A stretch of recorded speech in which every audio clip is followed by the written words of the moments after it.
the vice presidential debate between Waltz and Vance, y'all. It was I did not really get to pay that much attention to it. So a lot of the things that they say in this video is kind of going to be like my first reaction, because while I was listening to it, it was like in the back of my brain. I'm not gonna lie, it was in the back of my brain. I was not paying attention.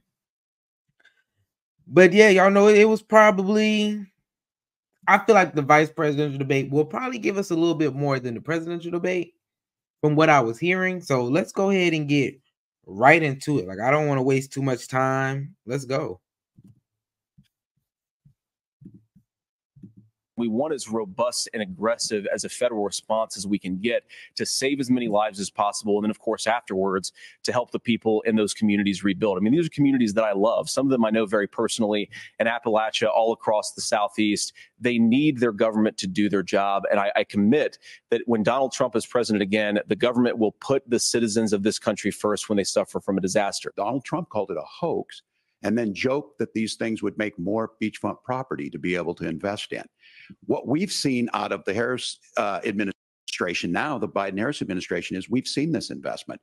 We've seen massive investments, the biggest in global history that we've seen in the Inflation Reduction Act, has created jobs all across the country. 2,000 in Jeffersonville, Ohio, taking the EV technology that we invented and making it here. 200,000 jobs across the country. So you've got to stop.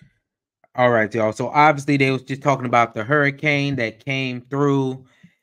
I hope everyone's okay. That hurricane did some damage to a lot of people. I heard, you know, North Carolina, they're in shambles. Towns where I'm from in Georgia, South Georgia, they going through it. They didn't have power for a long time. So Hurricane Helen, I think it was Helena. I wasn't in the US at the time, so I didn't experience, but yeah, it came through with some stuff. So that is global warming a real thing? Is global warming a real thing? It might be a little bit, y'all, but to me, I feel like the earth changes. So I mean, we can't expect it all to be the same the whole time.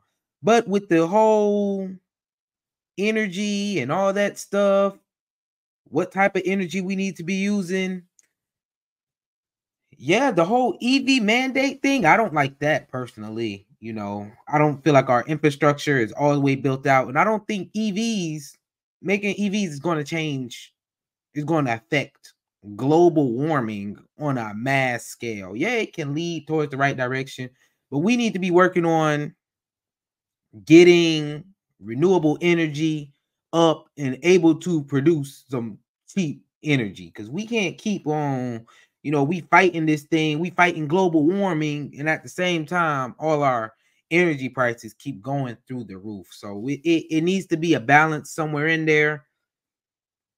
I feel like, you know, us doing something now, I feel like our hurricanes are still going to get worse. The weather patterns might get worse, but I don't think that's because of anything that humans are doing. I feel like the earth is huge and it goes through changes. That's all I'm saying. Like, weather changes what, every 3 months in the US. I don't know what to tell y'all on that. I feel like it doesn't we haven't really done anything to make a dent in that. But if we are going to fight for global warming and all this stuff, we need to get renewable energy down a lot more than what it is right now, because it's just not, and build the infrastructure around that as well. That way it is affordable for the American people, because we can say that we're chasing this and we're doing that all this time, but it's a lot that we're sacrificing while trying to do that. Let's go ahead and get to the next point. Stop the bleeding. You've got to re-implement Donald Trump's border policies, build the wall, re-implement deportations. We had the fairest and the toughest bill on immigration that this nation's seen. It was crafted by a conservative senator from Oklahoma, James Lankford. I know him. He's super conservative, but he's a man of principle, wants to get it done. Democrats and Republicans worked on this piece of legislation, passed the bill, she'll sign it. And Senator Vance, and it surprises me on this, talking about and saying, I will create stories to bring attention to this. That vilified a large number of people who were here legally in the community of Springfield. The Republican governor said, it's not true. Don't do it. And he's very worried. Yeah, the whole immigration thing, y'all. Yeah, it's crazy. It's crazy. I'm gonna start with the story that Vance did say he was going to create a story on that. I think that's crazy and vilify people. That is wild. Like that whole thing about the Haitian migrants eating the cats and the dogs. I seen the memes all over TikTok. It was all over the place. I seen it, and I think that is crazy to create stories to try to scare people on that. It's some things about immigration that are true that we can stick to that will do the persuading for it. Creating extra stuff around it and doing all that extra stuff, I think that was wrong. Now that bill that Walt was talking about, let's be real. That bill it was some bull. It was a whole bunch of hidden things inside of there, which is why it did get passed, y'all. That's why it didn't get passed. Straight up. Let's be real. We all know they like to sneak a whole bunch of things inside the bill. The bill will say Immigration Act for 2023 or whatever. You know, it doesn't matter whatever year we use, but it won't even have anything to do. It have one line in there that has to do with immigration. All the rest, sending money over to Ukraine and sending money over to Israel. Come on now, let's be real. If we gonna create a bill, let's create a bill for that one topic and not throw a whole bunch of hidden items on the back end of it to confuse people. That's all that is. That's all that is.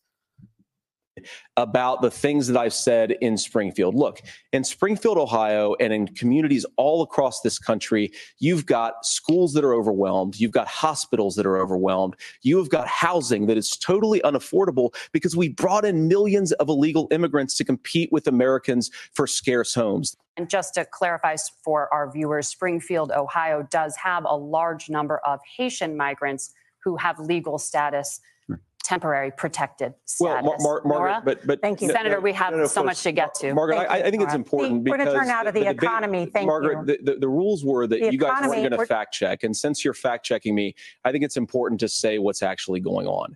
So there's an application called the CBP One app, where you can go on as an illegal migrant, apply for asylum or apply for parole, and be granted legal status at the wave of a Kamala Harris open border wand. That is not a person coming in, applying for a green card and waiting for 10 years. That is the facilitation of illegal immigration, Margaret, by our own Senator, for leadership. Describing the legal process. We have so much to get to, Senator. Those laws have been on the books since 1990. Thank you, gentlemen. The CBP One app has not been on the books since 1990. It's something that Kamala Harris created, Margaret. Gentlemen, the audience can't hear you because your mics are cut.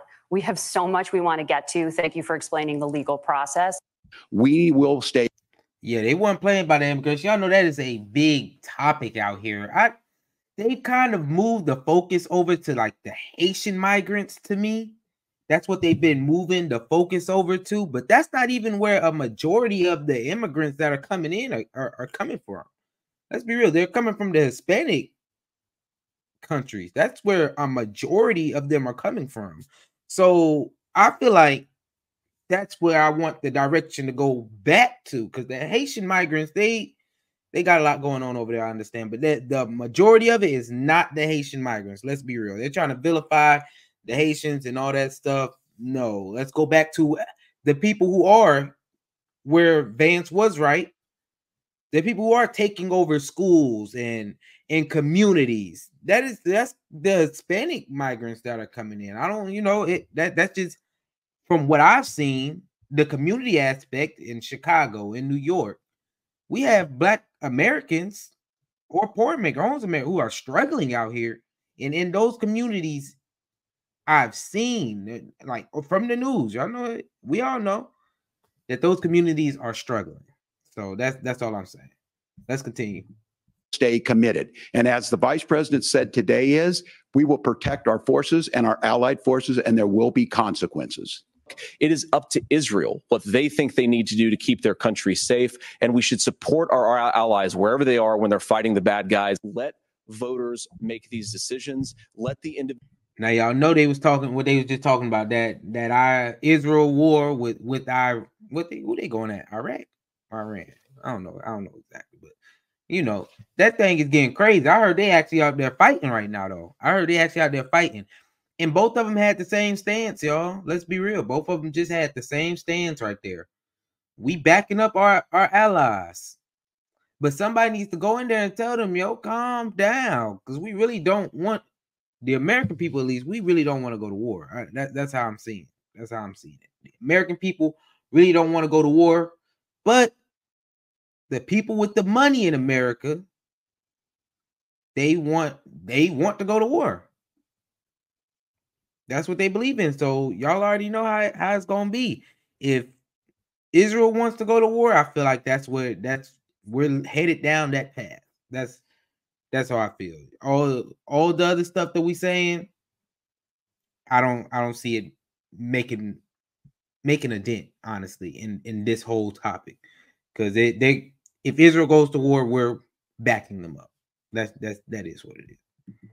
Individual states make their abortion policy. And I think that's what makes the most sense in a very big, a very diverse, and let's be honest, sometimes a very, very messy and divided country. Just mind your own business on this. Things worked best when Roe versus Wade was in place. I want us as a Republican Party to be pro-family in the fullest sense of the word. I want us to support fertility treatments. I want us to make it easier for moms to afford to have babies. We have to increase security in our schools. We have to make the door. The abortion thing, y'all. Hey, they sent it to the states. I'm telling y'all, it being in the states is not the end all be all. Let's be real. If you're a minority in a state that does not do abortions, and that's what you live and die about, leave that state and go to one that will. Y'all, the people, y'all votes matter in local elections. In Georgia, it just passed. Abortion is legal up to 22 weeks. 22 weeks is far, but it's legal up to 22 weeks. So your votes, obviously, that's what people in Georgia, bro, in Atlanta, they was going in. And now y'all see that y'all votes, it's worked in your favor. So y'all can complain about it and do all that, but I feel like different states are different depending on where you're at. Some people, a majority of the people there, they feel like they shouldn't have abortion. Now, of course, protect the few, you know, when it comes to those three major issues, protect that for sure. But, you know, overall, at least in Georgia, your votes came through. And now you got 22 weeks. So, hey. Doors lock better. We have to make the doors stronger. We've got to make the windows stronger. And of course, we've got to increase school resource officers, because the idea that we can magically wave a wand and take guns out of the hands of bad guys, it just doesn't fit with recent experience. So we've got to make our schools safer. There are reasonable things that we can do to make a difference. It's not infringing on your Second Amendment. And the idea to have some of these weapons out there, it just doesn't make any sense. The question was, can you explain the discrepancy? All I said on this was I got there that summer and missed. In order for them to stop guns in the U.S., they have to make all of them illegal. That's what they're going to have to do. Yeah, you can make it tougher for people to get it, but the bad guys going to get them guns pretty much no matter what. They going to get them no matter what. I mean, we can even go as far as, y'all know how in the UK, they outlawing shanks. You can't have knives no more. That's just how bad that was. So they outlawing everything. So in the U.S., you're going to have to outlaw the guns. Now, everybody likes their Second Amendment. So I don't see it working out too well in that favor. Because let's be real, the bad guys, they're going to get guns. That I don't see a way to stop it.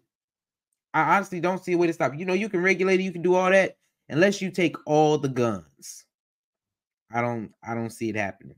There will always be somebody with that gun, and they're going to do it. We can have better laws around it. I do agree with that, but I don't see it stopping what's happening. I don't see it at all. Maybe it will curve it a little bit.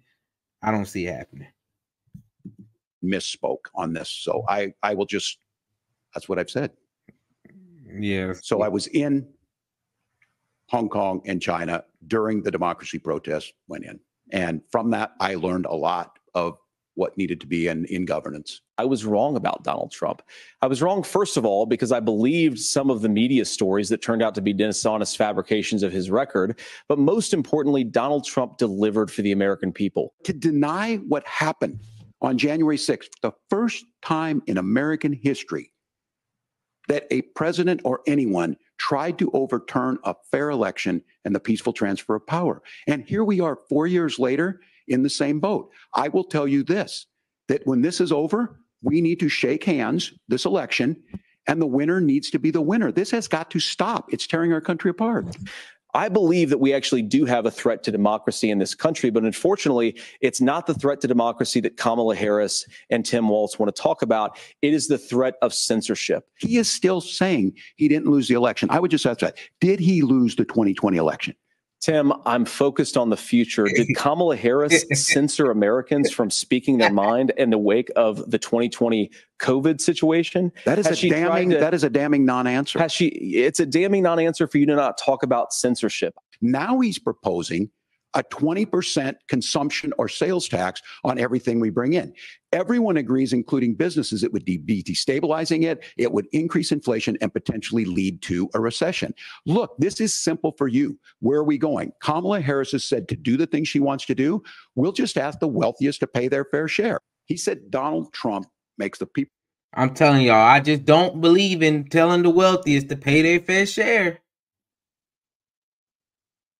I've never seen it work out too well. That's my biggest thing. It never works out too well. They've been saying tax the rich since when? Robin Hood? It never works out too well. I'm telling y'all, if you want like universal health care and all this other stuff, it's going to be on the middle class to provide for that. Ask anybody who stay in Europe. In any of those healthcare who they have taxes, the middle class pays a lot of those taxes. That's how that's going to work out. That's the only way it's going to work out. They've been saying tax the rich since Robin Hood. That's all I'm saying. So that's not going to work.